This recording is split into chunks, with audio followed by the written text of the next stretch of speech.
This week on Reliving the Extreme, we are reviewing the episode of ECW from March the 1st, 1994. Sorry I chuckled there, folks, but, well, there's not a lot of ham on this ham bone, and we'll get to that later on, too. Nate Maxson here with you, along with my brother Aaron. Hello. And ECW's Chad Austin, of course. Hi. I'm back. And we're back on our normal schedule again this week now that I'm moved, and it's a good thing Chad's able to come in remotely from his Lee Marshall-style road report from the hotel. 1-800-COLLECT. It's a little bit of weasel soup here in Baltimore. This is incredulous. We've been here. Tuesday was 2 weeks. Jesus. Yeah, and they're not going to be able to move us in until Monday. So Jess gave up. Miss Jess gave up, and she went back to the house. She's sitting on the floor. And I sent you a picture of the living room, right? Yeah. Yeah, she's sitting on that beanbag with the little back support, watching Big Brother. And I just said, I can't do this. And she's like, so where are you going, back to the hotel? And I said, yeah, I can't stay here. I mean, where am I going to sit? I'm going to sit on the stove. I was going to say, sitting Indian style doesn't work very long. Yeah. Not for somebody with bad knees to begin with. Well, this week on the show, like I said, we're going to review March 1st, 1994 episode of ECW. I also have some listener feedback that I'm going to share with everybody. And thank you all, as our listenership has risen. And the last I checked, I told the guys we are, out of all the myriad of probably half of them really shitty wrestling podcasts that you can download on Apple, we are 134th, which doesn't sound amazing, but it really is, because there are so many wrestling podcasts out there. So thank you all for listening to the show and helping us grow. Wasn't it like 900 shows? Yeah, there's something like between 900 and 1,000 wrestling podcasts. Oh, it's even better. Yeah, so. Why don't you say 925,000? We'll just make a number up. Why not? We're still 134. Thank you all again for your support. We appreciate it. And before we get to the show, Chad, I had a gentleman named Greg email me, and he had a question for you. And I don't know if you want to answer it or not, but since I got a question, I'm going to ask it. He says, that this is a question for Chad Austin. Is Ian Rotten as big a piece of shit as people make him out to be? Well, yes and no. As a friend and a person that I knew, like, coming into the business, I like Ian. Mm-hmm. But I would never work for him. Okay. That would never happen. I don't know, like, how he pays people out, but I can just tell by his houses that he would never be able to pay me. And I wouldn't want to affect my friendship with him, right, based upon a payoff for me going to his stupid little, I don't know, show. And then, first off, I'm not going to do any of that dumb shit. Knowing that I'm not going to get paid. Half the guys know they're not going to get paid. I'm sure. Right. What are you going to get paid? What can you get paid? And, but as far as a person, I've known John for 25, almost 30 years. And except for one incident when I was breaking in that he took liberties at me at the wrestling school, and he beat the shit out of me. And I told him I was here to learn. I wasn't here to be a punching bag. Right. And I just kind of like walked out of the ring being like, dude, what the hell's your deal? Like, what did I do? I mean, I'm here to learn how to work. I'm not here to learn how to just fucking get my ass whooped. But yeah, as a booker, I could go either way, and I could debate the good and the bad. That deathmatch stuff is not entirely my cup of tea. I don't know about you guys, but I don't mind one or two matches on a show. Mm-hmm. But every single match trying to top the other match Yeah, well, it is. It's just like any other formula in wrestling. When you have an entire example, when you have an entire pay per view that's all cage matches, or you have an entire pay per view that like 5 out of the 6 matches are a Hell in a Cell match or something like that. Or women's matches. Yeah, it loses its damn luster. End of story. Yeah, and then half the guys aren't in shape. They look terrible.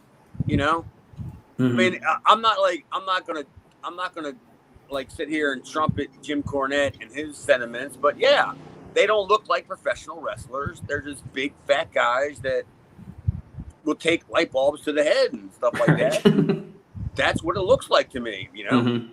But I have a friend that absolutely swears by it. He don't watch anything but that network, that independent wrestling network that has like the GCW and all that stuff on it. Because he gets off on watching dumb people do dumb shit to themselves. And I just like, well, that's great. Like, remember the Matt Cardona, Nick Gage stuff? Mm-hmm. That was fine. Like, because that kind of like got mainstream attention. And it it wasn't that hardcore, but it was hardcore enough, Right. that it got the whole entire angle over. But some of these guys are just brutal. And I actually think that Matt Cardona's thing he did afterward was a cool heel move. Taking this, he knew the audience that hated his guts, and he knew what their reaction was going to be for him as a heel to take that belt to the Disney World or whatever. I mean, I think he did a good job being a heel in that situation with that belt. Oh. Yeah, I think that's kudos to what's his name, Lauderdale. Mm-hmm. Yeah, because that's great. Take the emphasis off. We're just gonna fucking kill each other, and do something else to start it back over again.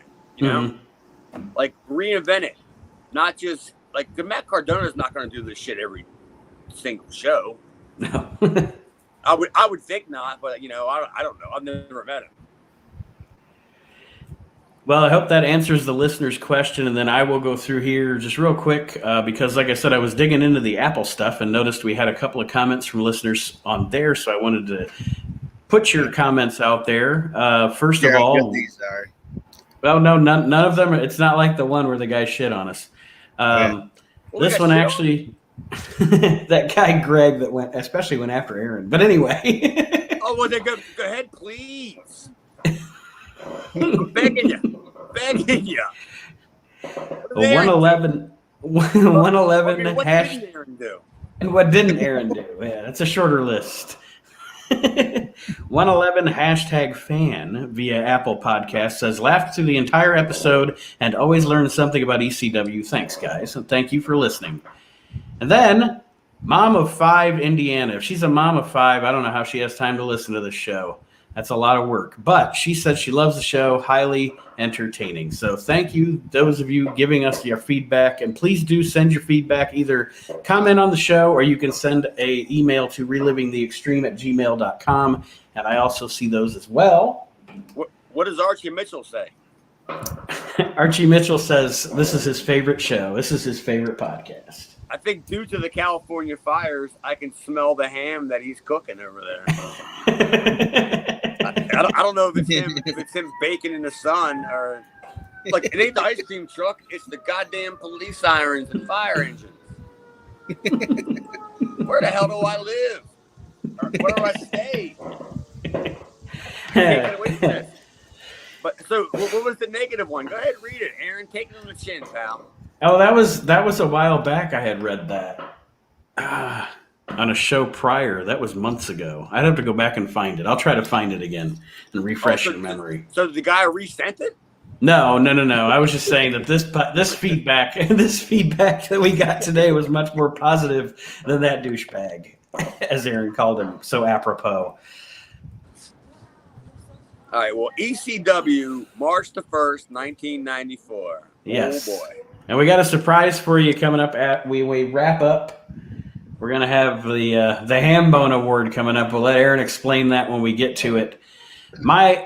Here's to sum up the quality of this show, folks.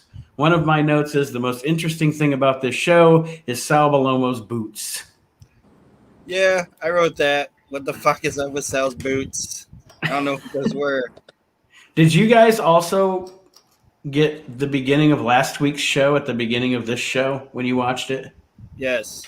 Okay, because I exited like 2 times thinking that I had loaded last week's show twice, and I'm Oh, like, you all too? right, yeah, and I'm like, all right, I'll just fast forward and see what the fuck. Because Like I understand when I started the show, it told me I was already 12 minutes in.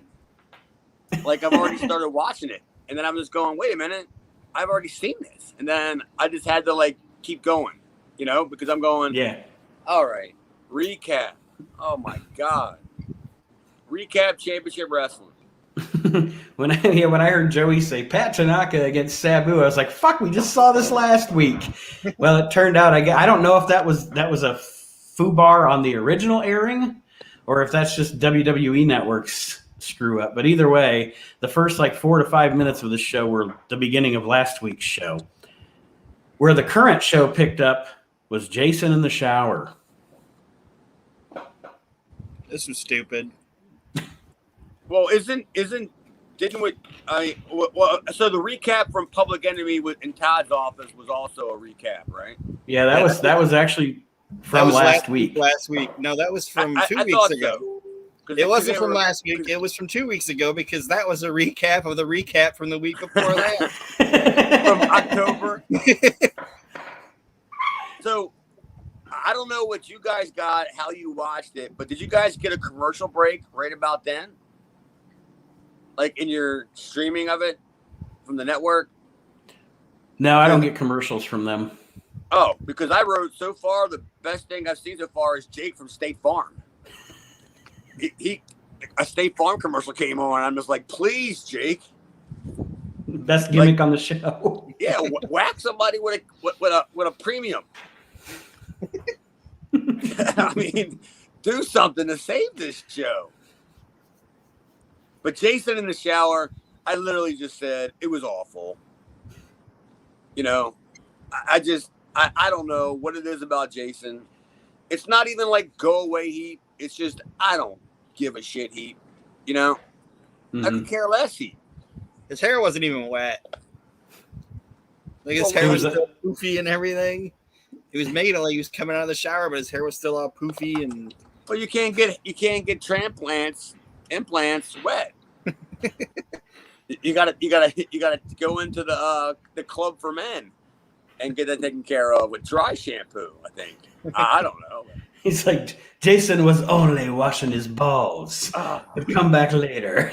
How do you like my balls? And we will get into his crappy promo later on. Oh boy. Yeah, we'll get into it. We'll get into it, definitely. Then we go to Todd Gordon in his office. He's talking about the show coming up in 4 days on March the 5th. And then the TV taping on March the 6th, just running down the card. He shouldn't hype anything. Todd Gordon shouldn't hype anything. He's terrible at it.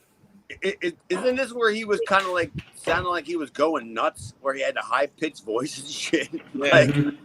like he started out like being the commissioner of ECW, and he's like, "Let me tell you something." And I was just like, "Oh boy, this is the Todd Gordon character." Yeah, let Joey do what you pay him to do, and just Todd just needs to not do this. Yeah, he goes. People are asking me why don't I stop this? I'm not going to stop this. I'm going to top this. Well, that's a good line. That should have been Joey saying it, though. Aaron's right. It shouldn't have been Todd Gordon. Yeah, but that still is a good line. Yes. But yeah, I agree. It shouldn't have been. It should have been after Todd threw a fit. They pitched back to Joey, and Joey says, "I don't think Todd's going to try to stop this. I think he's going to top this." Mm-hmm. That would have had a lot more like ass behind it than Todd just going, "I'm going to fucking top this," and just going all bananas, and the pins are popping out of his Rocky Dennis mat for where he's cutting baseball cards at from the movie Mask. From the LA Dodgers in '69. Yeah, that. Todd is just he was completely nuts, and over the top, and I could have done without it. But as soon as this was over, and I swear to God, I haven't watched the show since it originally aired. I literally wrote down, I smell a video coming. Like, perfect time. You just spent, what did you say, 9 minutes? Yeah. 10 minutes on, like, recapping shit. And I'm like, oh, it's about time for a video. And what do we get? We got a video. We also learned that it was $10 to get in the ECW arena in 1994. Well, do the math on that. For an ECW taping, it was $10. Because he said if you go to the March 5th show and bring your ticket stub to the ECW TV taping, you get in for $5. So he should have did a deal where if you were vaccinated, like from anything. If you've had the polio vaccine, yes. you get in half off. For $5. If you bring 5 canned goods. If you can point to Newark, New Jersey, on my map behind me, you get in for $5. Yeah, I agree. It was over the top and blah blah blah, and I actually misspelled "good Lord." I wrote "good long." It was too. I guess I was just saving ink in my pen by saying "good Lord," it's too long. So I just wrote it. But then, oh boy, what a doozy we got. Speaking of good Lord, it's too long. Up next, Tommy Dreamer, Sal Balomo, and Tommy Cairo in a 6-man tag match against Jimmy Superfly Snuka, the Rockin' Rebel, and the Pitbull. This match just kept going and going and going. Anybody else feel that way? I couldn't take my eyes off of Sal's boots. Like, I was trying to figure them out. I'd say I don't know what those were. Like, I've never seen anything like it. It looked like I just had rubber no clogs. idea why this was happening. Like, what was the purpose? Was it just to get them guys out there, just to fill TV? Because what was the purpose? It didn't serve any. It didn't further any storyline. It didn't advance anybody, and their push or anything. And the only thing I got out of it was I'm just glad there was a Mongolian Mauler reference. I noticed that too. I have no idea why there's a Mongolian Mauler reference. The main thing about this match, one of the other, I have a couple of notes, but like you said, the body of the match, there was no point to it. And as many times as in the ECW shows, you see a clip of something or you see them come into the last 2.5 minutes of a match so they can show the angle at the end. I don't know why they didn't choose to do that here, because the only thing of substance that came out of this match was at the end with Tommy Dreamer and Jimmy Snuka. And Snuka. And Snuka playing kind of, chicken shit, pretending that his buddies were holding him back from Tommy Dreamer. But that was the way to go, because that's about my takeaway from it was that if you're going to do anything out of this, you kind of just tease Snuka and Dreamer, and you kind of let it play out. That Snuka's just not afraid, but he's not going to get in the ring when he's ready until he's ready. You know what I mean? Right. I'm not ready yet. So Dreamer's getting in there and he's, doing his hands and I'm ready for this. And Snuka was like, nah, brother, no TCB now. I'll tag one of the fucking pit bulls. And I'm just gonna stand here. But see, Snuka didn't have the passion, yeah, for the angle.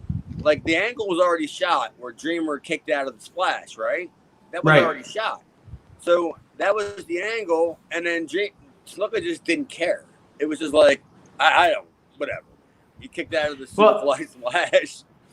And I guess in this context, that means we get whatever Snuka we get that night, because if you remember when they shot the angle, he actually did seem into it and he sold it well and he did a good job with it. But then he comes to this show or this TV taping or whatever, and like you said, he was just acting like he just didn't even give a fuck. No, he kept pulling up his knee pads that weren't even falling down.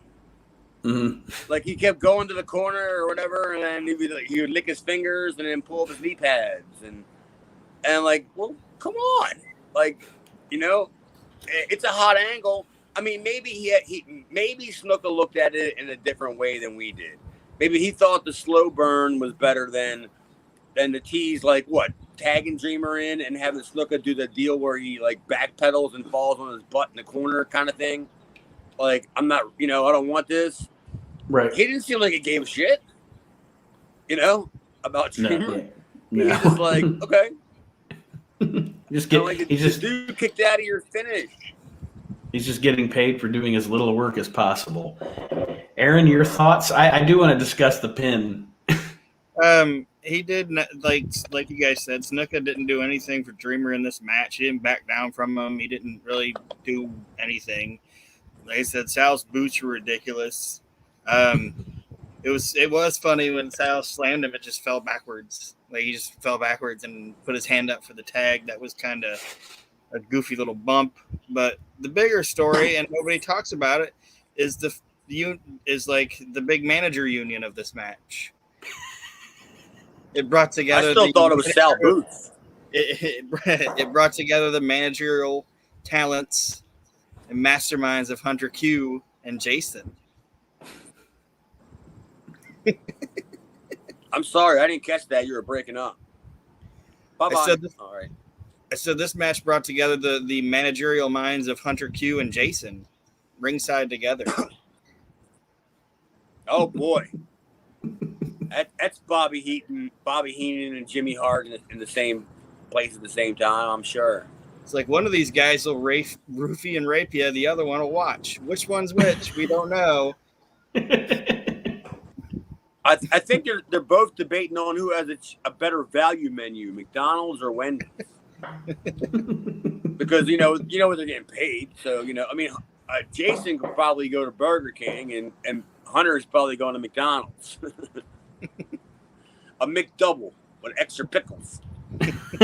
How do you like my McDouble? Yes, because my breath is so fresh.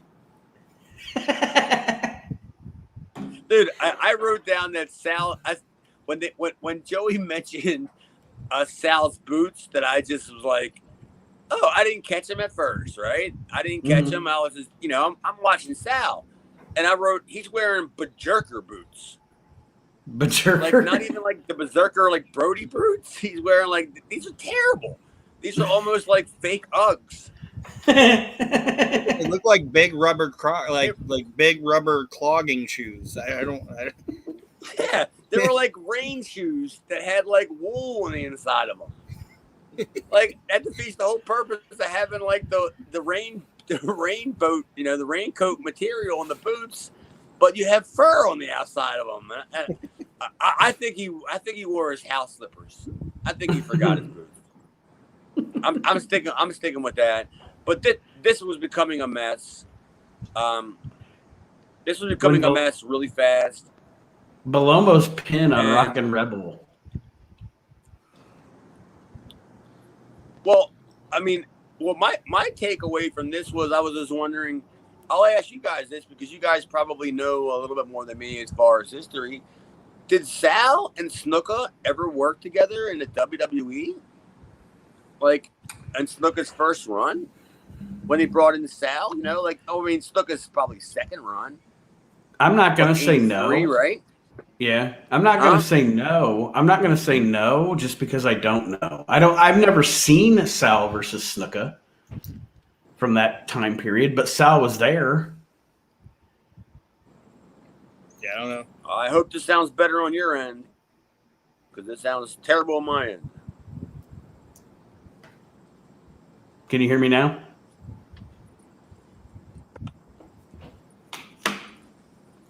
Everything just froze up.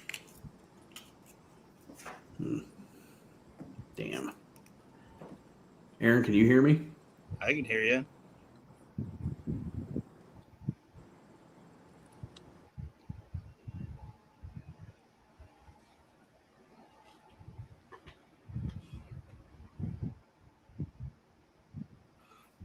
We lost Mr. Chad.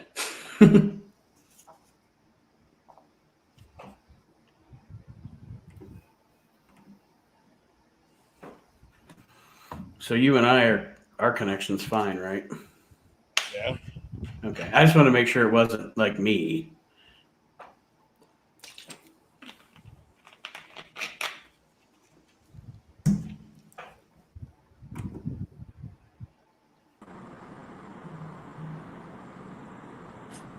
Is that better, Chad? Yeah, the clock's still ticking. That's great. Okay. All right. Let's see here. 25, 40. But yeah, Sal's pin on Rockin' Rebel was awkward. Like, how long did he have? How long was it? Flash? Yeah, well, I mean, how long was he on top of the dude? Like, it was like a 74 count. Dude, yeah, when Joey Styles yells out in his Joey Styles voice, the big pizza splash. I just kind of was like, oh, Lord.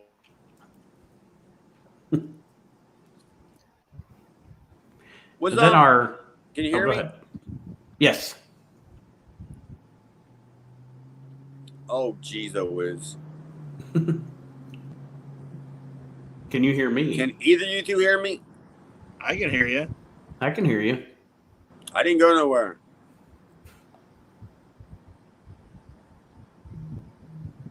What's Nate right. doing? Taking a selfie? No, actually, I can hear you. I can see you're moving fine. Everything. Aaron is too. Aaron, you can hear me. Yeah. What the fuck? My question to you is, after I watched Oh yeah, it's him. Shit.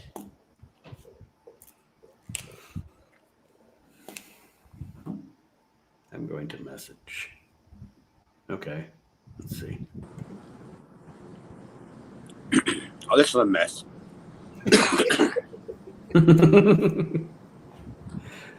But the clock's still ticking. Yeah, you keep freezing, and then it'll just go black, and then you're a circle. I don't know what's going on.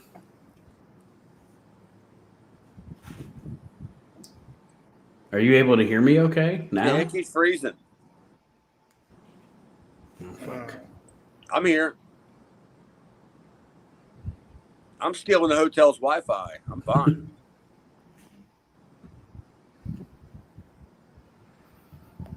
Now Nate froze up. Oh, no, you're fine?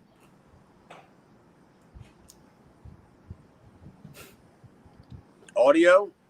Audio? I can hear you guys. I can hear both of you. All right.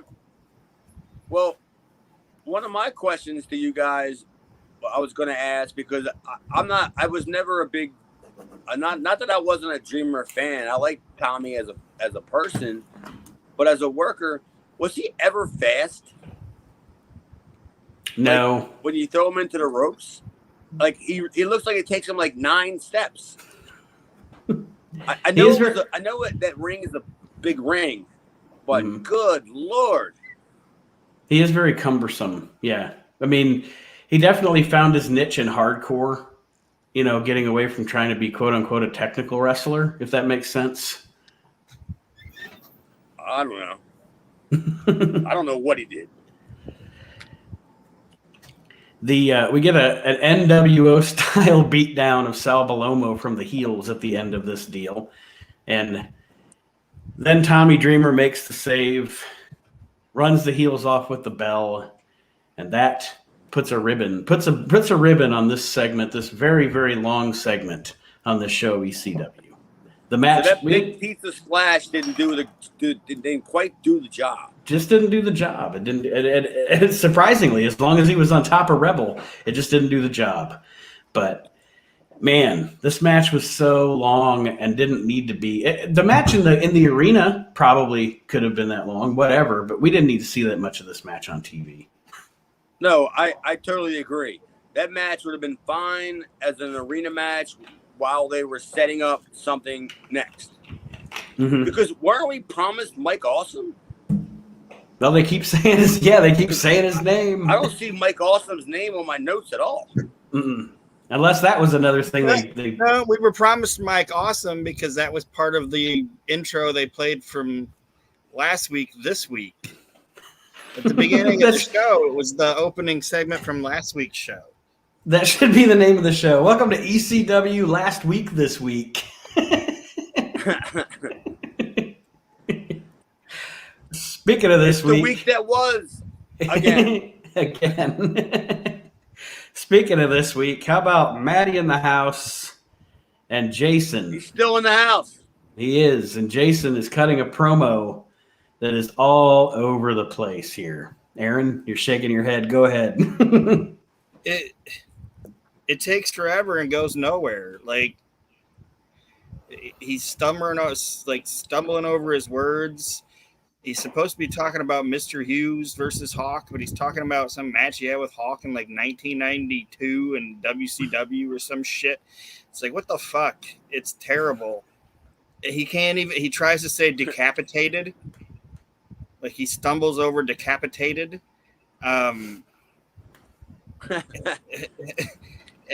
When Maddie, that's one of the best things that's one of the best things about the WWE Network on Peacock, because it automatically doesn't let you turn off the closed captioning. And I go, what did he say? I think he said like it was like detachable.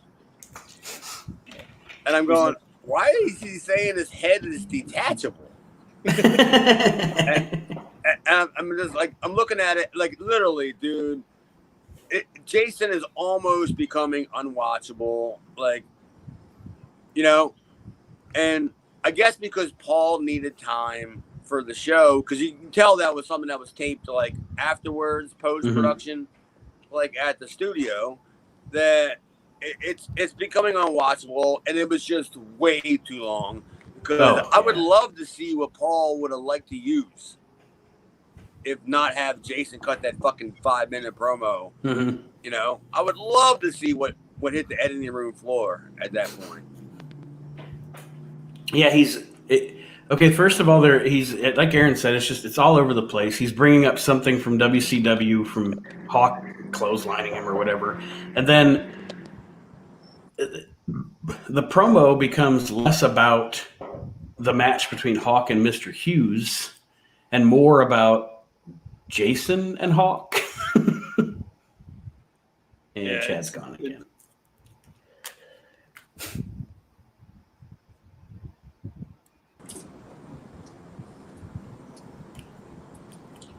I'm going to have fun editing this one. Can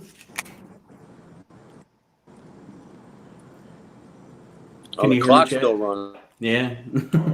You keep freezing up. Yeah, he froze up again.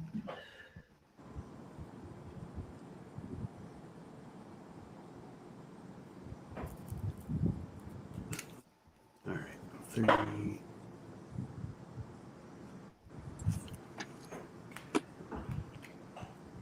So anything else on this Jason debacle, guys, before we roll on to the next debacle?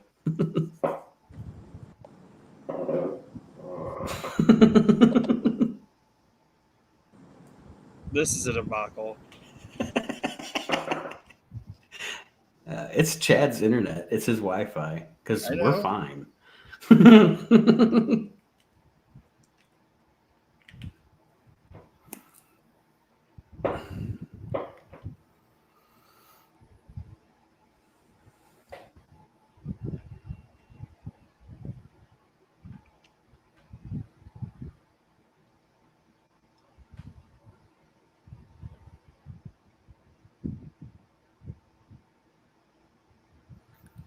Let's send a should keeper.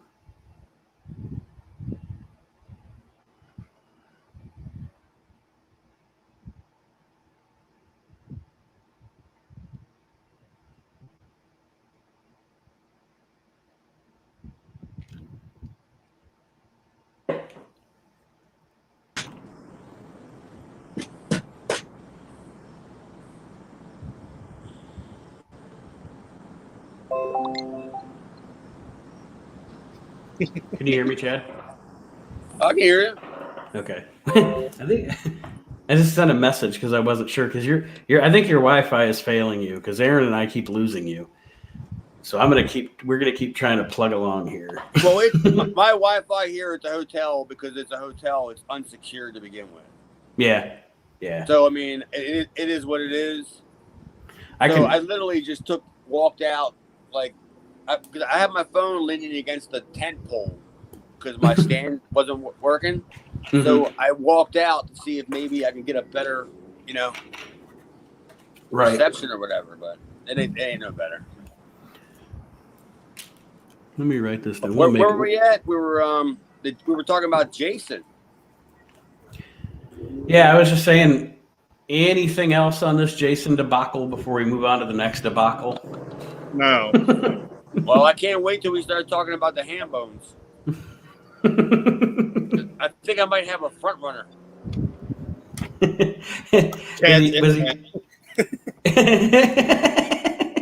Well, good thing I wasn't on the show.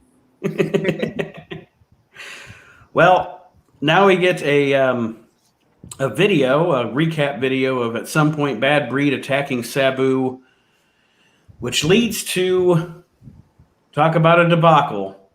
Sabu and 911 against the Bad Breed. That's Ian two other and guys. Axel Rotten. We can't do two ham bones. Is a tag team worthy of being a ham bone? It's just a really big ham bone. It's one big fat ham bone. This match is, the only good thing about this match, to be honest, is Sabu. I mean, there is a cool moonsault to the outside. Yeah, well, that too. But there is a cool moonsault to the outside onto, I think it's Ian. And then 911 literally just... Bear hug Axel the entire time. Yeah, it's just literally just a bear hug on Axel the entire time. Well, 100% that was Axel. Because Ian didn't give a shit about taking the bumps and taking the beatings. Mm-hmm. Like, he didn't give a shit about that. Like, Axel knew his job. Axel was the backbone of that team. He was 100% the smarter guy of that duo, and he decided, hey, look, I'll work with fucking Al, and then you take all that shit from Boo, Right. And yeah, it was. I mean, it was what it was. It was kind of sloppy, but yeah, you got to see the what was it for the first time? That acai thing, or that's the first time he hit it on somebody. We did see it last week, but he went through the table when Pat Tanaka moved. But this is the first time we've actually seen him connect with somebody on it. All right, and then of course I believe it was I think it was Axel at some point. Like something kills me, and it happened to Samoa Joe on NXT the other day. Karrion Kross had him in that crossface gimmick, the sleeper hold. Mm-hmm. And all he was caring about was pulling his trunks up. Yeah. Like, because his trunks were falling down. And then at one point, I think you see Axel or Ian pull his shirt down. Like, it's covered, my belly's exposed. And I'm like, who gives a fuck? You just got, landed on by a 230-pound guy who just propelled himself. Yeah, this is supposed to be a fucking fight. Yeah, who gives a shit if your big belly's hanging out? It was amazing because I like Axel. I like Axel a lot. I loved Axel, and Ian was okay for his role, but I'm not quite sure that Ian kind of knew his role. Like, he wasn't smart enough to deal with Paul's I guess politics or how he booked things. Axel was he saw through it. That's why he's like, I ain't doing that. I'll stay in the corner with 911, and you can bear hug the shit out of me. And it goes back to it goes back to when we get later on that when we get further in the show that you'll see how the reason why Paul Lee kept 911 to a limited capacity because he couldn't do anything. No, well, and also, yeah, that's all he did for 4.5 minutes. Ian also did a terrible plancha I think it was a plancha or whatever you want to call it on off of a ring apron during this match too. Dude, 911 did? No, No. Ian did. Oh, okay. Ian did. All right, I was like, He just get kind out of. 911 thinks plancha is a Mexican dish. He doesn't have any fucking idea what that is. I totally agree with that one. 911 gets a double choke. He double chokes the Bad Breed, gets a disqualification on this, and the whole match. The whole purpose of the match is to get the replay of the moonsault, obviously, because that's what they show about 2 or 3 times after the match. It's a showcase for Sabu. What else were they no, going to show? Are we going to replay the bear hug? Well, don't worry. We're going to see it for the next 2 weeks. It's going to be like everywhere. And Joey Styles yelling, he barely missed the guardrail.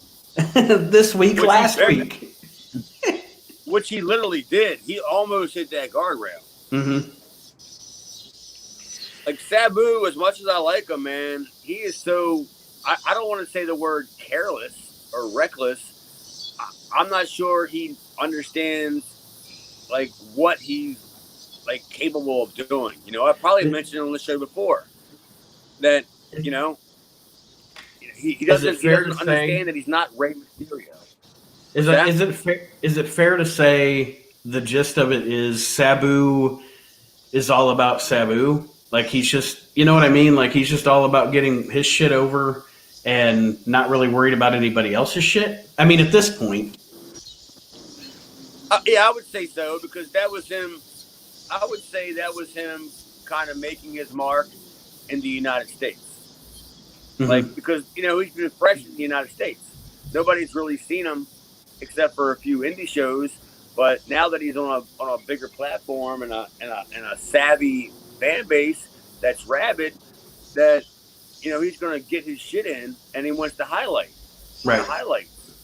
And he hit all his moves, and God damn it. Who did he kill with the Arabian leg press gimmick for the finish? Didn't he win with the Arabian leg press? No. Well, no, I don't think this match, because this match ended by disqualification because 911 was choking the Bad Breed both at the same time and wouldn't let the choke go. So he wouldn't release the chokehold at the 10 count or 5 count or whatever. Yeah. In Philadelphia. In Philadelphia, yeah. We have easy booking. We have rules when it's convenient, right? Well, I mean, it's so easy in ECW to have any match that has a non-finish. You don't even have to say it's a DQ or anything like that. It's just that it's gotten out of hand. Just say that and end it at that. Don't say, oh, it was a double count out. Come on. There's guys that are still brawling outside. The Taz is still brawling outside. And Kevin Sullivan are still fighting with Public Enemy and Pat Tanaka at the ECW. Yeah, the match never fucking ended to begin with. It's still legally going on right now. So yeah, I mean, just to even say that it was a disqualification is lazy booking, because I guess they didn't want to put any heat on anybody doing the job. So any idea why they slapped a mask on the second handler? On the second who? The Sabu's second handler, the other guy that's with 911. This week he had a black mask on. Any idea why they did that? He didn't last week. I don't even know who that guy was. I never saw him in the locker room. I never did. I've never met him. I don't know who he was. Remember when they brought me out on the gurney? Yeah. Like, he was one of the guys that brought me out, right? Yeah. Like one of the big jacked up muscle guys. Mm-hmm. I guess it was just something to add to the mystique. Like, to, I'm assuming, because the guy didn't stick around long. And I don't even know if he was a worker. Okay.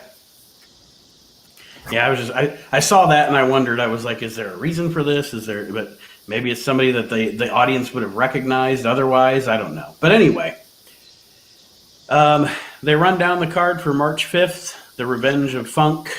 with Terry Funk and Shane Douglas in the main event for the ECW title. And then we get a Shane Douglas and Sherry promo followed by a video recapping the rivalry between Terry Funk and Shane Douglas. Anything on this? I mean, it's a recap of a recap. We know. Well, I mean, I bet you Aaron felt the same way as I did, is that it's a typical Shane promo, and then you just knew as well as anybody did that there was a video to follow. Wasn't there? I mean, yeah. That's what I wrote down. It was way before they even showed the video. I just knew they were going to show a video. And Sherry was brilliant, as always. She's always, you know. Mm-hmm. And Shane kind of gets on my nerves. Like he doesn't leave well enough alone when it comes to being like the pompous kind of guy. He just kind of like just keeps going, and they're like, all right, Shane, you're awesome. We get it. Yeah, you're right. Nice windbreaker. Yeah, we get it. Aaron, anything on this before we roll on? It was what it was. I mean, it got Shane on the show, and it showed what was going into Funk's revenge. For the love of God, I wish Shane Douglas would like bend his hat. Like every time he wears a hat, like the bill is just straight, and it's like, Somebody just gave it to him, and he never had a chance to bring it in. He's supposed to be this like badass guy that's talking all this shit about how great he is, and he looks like a fucking moron with his hat straight. Like, what the hell, man? He looks like he should be on BET. Because he still has the label on it. Boo. That's what I say. Boo. I wrote down here that the next match, our quote-unquote, I guess, main event for the show, I really enjoyed this match. I thought it was a good brawl. It's Kevin Sullivan and Taz against the Bruise Brothers. The Blue Denim Bruise Brothers. The Bruise Brothers. Dude, It was crazy. Woman looked really good, I think. As always. Yes. Woman? Yeah, she looked Oh, really yeah. good. Oh, yeah. I mean, that was one of the first things that I wrote about the show to begin with. It was just like, how about woman? Yeah. Like, after the open, man, she's looking better than ever. Yeah, but, yeah, that brawl, yeah, that was probably the best thing on the show was the brawl, because they did, and they also got a chance to, the promo them the ECW Arena show, because that was also a non-finish, right? Yeah. Yeah. So it was a non-finish. It wasn't a double count out. It wasn't a double disqualification. And as I was watching the match, I found myself agreeing with a statement that you've made the past few weeks, Chad, is, man, why did those guys, the Bruise Brothers, not last in ECW? Because they were made to be in ECW. Just made to be Totally. in ECW. Yeah. I mean, they could have been, I mean, like uber over had they stuck around past this bad era. Yeah, I mean, imagine them in the mix with the Gangstas and the Eliminators and the Pit Bulls, and I mean, that could have been some badass stuff. Yeah, the Pit Bulls would have been, in my opinion, would have been their gateway. Mm-hmm. You do the Pit Bulls, and then you beat Anthony. Number 2, you beat Anthony, and then everybody would be in shock. Oh my God! You put Anthony down, you know, and then Yeah. I would move on to who else did you say there was? Public Enemy and who else? The Eliminators. Yeah. Well, the Eliminators came much later, so you could have drug out the Bruise Brothers and Public Enemy for a couple of months, and I mean that would have took us into '95, but we're still in early '94. Yeah. So they could have drugged that out until whatever, but you could have also thrown Bad Breed in there, just like, you know, just to kill time, you know. Well, imagine the Bruise Brothers versus the Gangstas. I know, that's what I'm saying. That would have been that would have been their crowning jewel after they got established by beating other established teams. Then people would have taken them credible. But my guess is as good as yours as to why it did. Well, our guesses are all the same as to why it didn't last. Called in what Nazis on this show. Yeah, you noticed that they didn't have the tape on their arms yet. Yeah. I saw it and I was like, wow, Paul didn't make them put the tape on their arms yet, so maybe he didn't notice the tattoos. But it's coming because I was there and I remember him saying that. We get that public. was probably the best. That was probably the best match, except for it was another one of them. I mean, lazy booking finishes. Yeah. You got a double pin. One side from each team. Yeah. A double pin. They if you could hear in the background the ring announcer announcing the Bruise Brothers as the new tag champs, but I don't think the title change is ever actually acknowledged. And then Public Enemy comes out and steals the tag titles while the Bruise Brothers and Sullivan and Taz are brawling. And then Jay Sully's in the back with Public Enemy looking like he's in a hostage video. And you know, they do a Public Enemy promo. Aaron? It was, this whole thing is just kind of it was like, man, these three teams, I was kind of enjoying it, but this was kind of a clusterfuck in my opinion, and didn't really do much for me. Well, I mean, my whole thing was,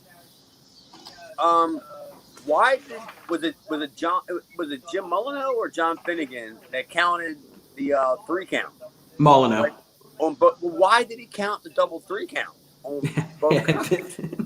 Like, you know, you should have been like, well, maybe I'm confused on who the legal man is. But, you know, why am I going to count like 1, 2, 3 on both pins? But then I'm just going to flip a coin and pick whoever I thought. Yes, exactly. In that situation, you would want Molyneux to be on one side of 2 guys and then Finnegan to be on the other side of 2 guys and both referees doing a 3 count. If that's the finish you want to do, it would make more sense for 2 referees to count 2 counts than one referee to be in the middle of 2 counts going, okay, either way. Well, you know what? You could have even done it this way. You could have even had both guys pinning the other guy, and you could have had the referee count the 3 count, but have another referee come out and say, hey, you missed it. Mm-hmm. The other guy had him pinned for the exact same time that he had him pinned, and you know, Molyneux could be like, what? And he's like, yeah, you know, and then like show it to him, like show the replay, take him back to a bullshit monitor. Right. You're like, see, look, and he's like, oh my god, I missed that. Yeah, take them back to a bullshit monitor in front of that bullshit dressing room, right? And just make it happen. Oh, we haven't had that Hawaiian theme yet. That with the palm trees and stuff. Yeah. That's the worst. I know exactly when that era started because it was something that was just sitting in the locker room back in the day. And you know what I'm saying? They could have done it 2 or 3 different ways. Well, overall, guys, I graded this show a dud. Probably the only thing I really liked on it again was the Sullivan and Bruise Brothers match. So I don't have a lot on a grade on it because I graded it a dud. DUD is what I wrote. Aaron? I didn't even give it that. I just didn't even write a rating down. I was just like, this thing ended with three teams yelling at each other in a locker room. Why not end with the brawl? At least that was somewhat exciting. But no, you're just gonna argue. You're gonna these 3 teams converge and they don't even fight. They don't keep fighting. Like they just had this big fucking brawl, and now they're just gonna keep talk. They're just gonna talk to each other. Yeah, and Public Enemy stealing the belts like they did. It was so chicken shit. But at the same time, I was kind of like, all right, that's kind of cool. But yeah, and stealing the belts was cool. But it's like, okay, now we stole these belts. But once we get to the locker room, we'll walk 5 feet and let's stop and talk to Jay Sully. Like, why wouldn't they just bolt? You know what I mean? Mm-hmm. Like we just created, or we just committed like grand larceny, but we'll just go ahead and stop and talk to Sully real quick. And These guys need to dial up the dial up the repo man and figure out, ask him for some pointers. Worst criminals ever, the public enemy. Yeah, I mean, I don't understand why when they stole the belts, Johnny didn't take them home and put his belt on the mantle on top of the big screen TV that he stole. that Ted Petty seems to be alluding a lot. Like every time these guys break, every time they break in somewhere, they one bring a camera with them, and then two stand around and talk for 5 minutes about what they're going to steal. Yeah, could you imagine if they were thieves nowadays, where there's cameras everywhere? They're like a James Bond villain. They tell you their whole plan, and then that way you can foil it. Yeah, it's bad enough that they're working for a semi-national promotion with cable viewing that has cameras following them, and they're in Todd Gordon's office and they're stealing contracts and they're stealing belts where the cameras are on them. Just imagine a modern day version where if they stole candy from a rural farms, there's cameras everywhere. Oh, Rocco, you stole that candy necklace. You're going to get us in trouble again. Johnny. Well, folks, they're the worst thieves. Like, at least Repo Man wore a mask. Like, nobody will know. Gage didn't do. Nobody will know I'm Demolition Smash. All right. No, so to end the show this week, everybody, Aaron and Chad, the real geniuses of this show, came up with an idea. Every single week, we're going to... Go ahead, Aaron. You explain it to the listeners. Well, every single week, one of us will select the ham bone of the show, and they will get the ham bone award. And we'll just alternate it each week. So this week, I'm picking. Next week, Chad will pick. Then Nate will pick. And then we'll just keep going that way. And I'll write them all down. And then about every 6 months, we'll have the Hambone Hall of Fame, and I'll pick like 4 people from the list, and we'll put them in the Hall of Fame. And somebody can get the ham bone 2-3 weeks in a row, right? Yeah. That would be one of the criteria for entrance into the Hall of Fame. It's like this. Yeah, that would be a first ballot ham boner. This ham boner's been in the. He's got 15 awards under his belt. He's got to go in. I'm just glad that you didn't choose me to pick the ham bone of the week, because there wasn't a whole. I mean, what was I going to pick? Something that they recap? You know, there wasn't like who am I going to pick? The Bruce Brothers, Taz and Sullivan, or anybody in that 6-man will probably suffice. But you know, it wasn't like there was a whole bunch of like new matches or new talent for anybody to really see to like pick a ham bone from. So this is you, Aaron. You're picking the ham bone. Yep. And then you said we're going to create a ham bone Hall of Fame. And yes. Good Lord. Do we have a state yet? Do we have we broke ground on this site? It's waterlogged Iowa. That none of us are going to go to. It's an old McDonald's that closed up.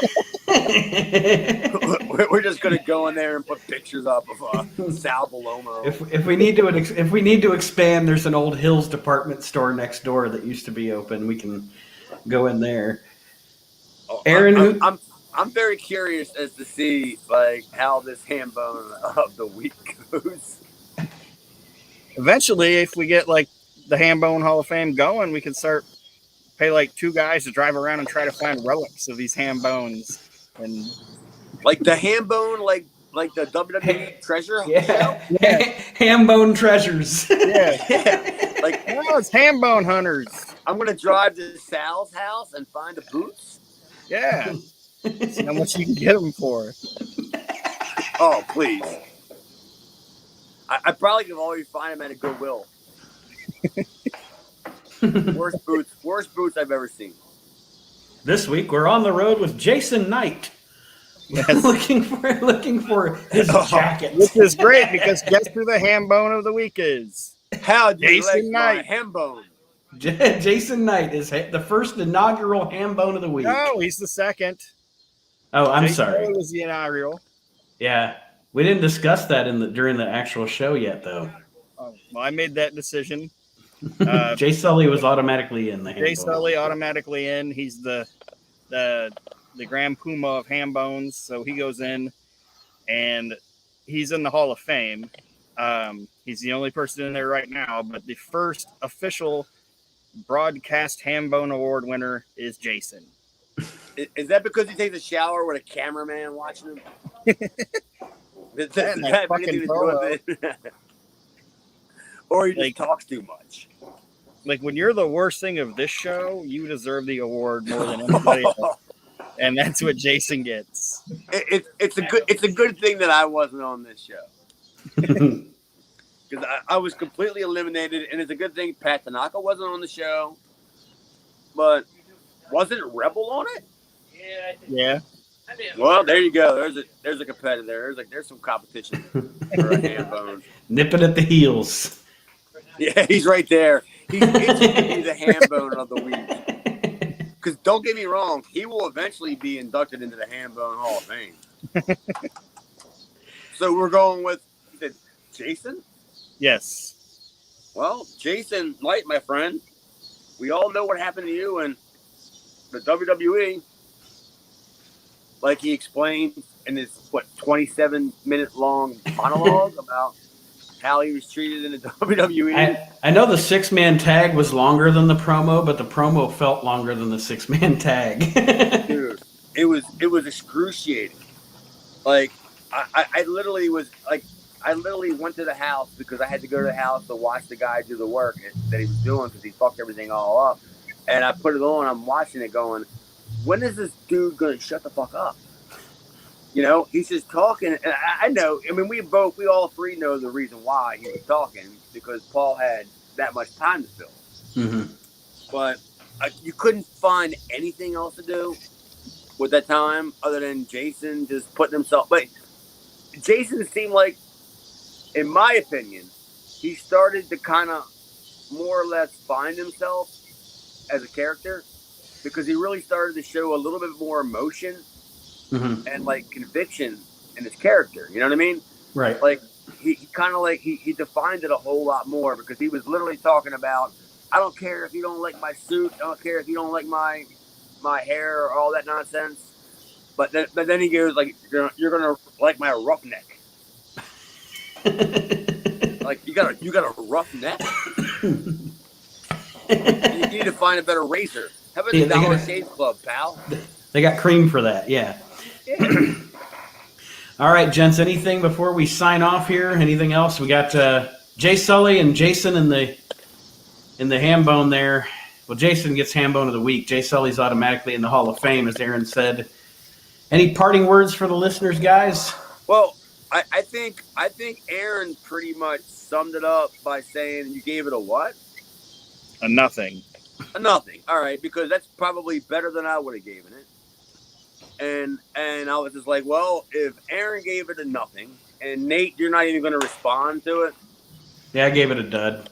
A dud. Okay, you gave it a dud. Yeah. So basically, you know, if I haven't given a show but one show a rating at all, it's definitely not going to be this show. You know? Yeah. Because if it wasn't for Jason being the ham bone of the week, it would have been Ian Rotten for pulling his shirt down after he just got like moonsaulted on. He was more concerned about his belly showing on TV than selling the thing. But parting words, yeah, it was not a good show. And remember a couple weeks ago, Nate, when we were talking about how we thought they were taking a step in the right direction? Yes. Well, they fucking stopped. They just keep doing this. They keep do you feel that? I feel that on this show. Like I'll feel like, okay, 2 weeks, we got this good shit, and then we fall. It's like they get to the end of what they have recorded from the taping, and it's just the stuff that should just be left on the cutting room floor winds up on the show. Well, I think based upon Todd's promo about the March 5th whatever, was it March 5th and March 6th, the taping? Yes. Mm-hmm. That I think a lot of shit happens on that show. Well, he did mention, and I think you've made mention of it. You've mentioned a TV taping in Valley Forge before, right? Yes, yes. Well, he did mention that March 6th taping is in Valley Forge. Yes, yeah. I mean, yeah, I remember it, but I'm not exactly 100% sure that I even have that. But I remember it because that was the only time that Paul ever had a bus. Like for the talent, because you know that was a long drive from the arena to Valley Forge. You know, that was probably another hour and a half, 2 hour drive from South Philly. So he rented a bus and everything, and then we had a show on that Sunday too in Delaware, because I believe that's when I worked with Road Warrior Hawk. Okay. But yeah, the Valley Forge thing, that was a whole entire disaster. So if they start showing some of that stuff, then I can't wait to tell you some of the backstory on this fucking disaster. I can't wait to hear it. It wasn't that place was not built for a wrestling event. I can tell you that right now. It was like the Grand Ole Opry. You know, there was like a stage, like in the middle. It was in the middle of the place, and there was a ring, and everybody was out there, like in the amphitheater. So it was just like if you're gonna play to the crowd, you gotta play to one side, basically, because there wasn't it wasn't a 4-sided crowd, right? And I could almost be willing to bet that Paul got a great deal, like on that venue, because that wasn't going to be a cheap venue, right? Right. Now, I mean, because Tanya Tucker played there. George Jones played there in the 60s, you know? That's a big name venue. Premium real estate.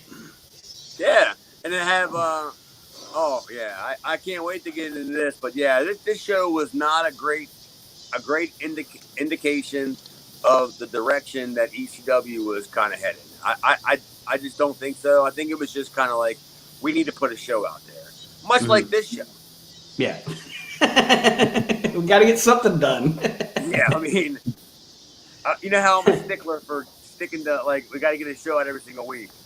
And I don't give a shit if I got to do it while I'm driving. We're going to do a show every week because we can't let our listener down.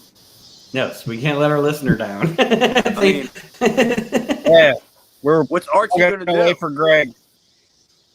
I mean, Archie's going to be going crazy if you don't hear a new show from us. Yeah.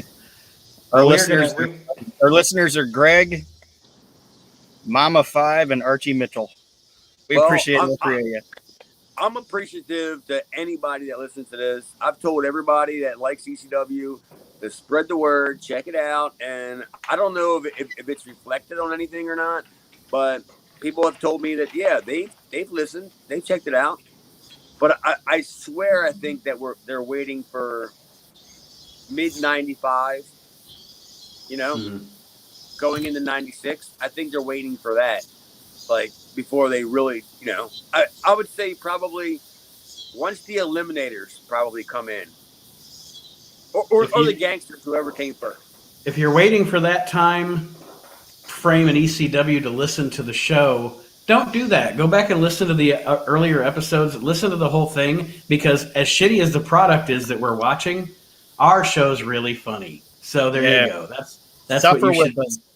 So yeah, suffer with us. Let's all suffer together. Yeah. Yeah, I mean, if I got to do it. And it's free. We do it for free. For you, the listeners. Yeah. I feel like Aaron should have nominated me for being the ham bone of the week for having to watch this nonsense. That being said, I want to thank my co-host for joining me once again this week on Reliving the Extreme. And we will see you next week, everybody. Have a great week. Tally-o.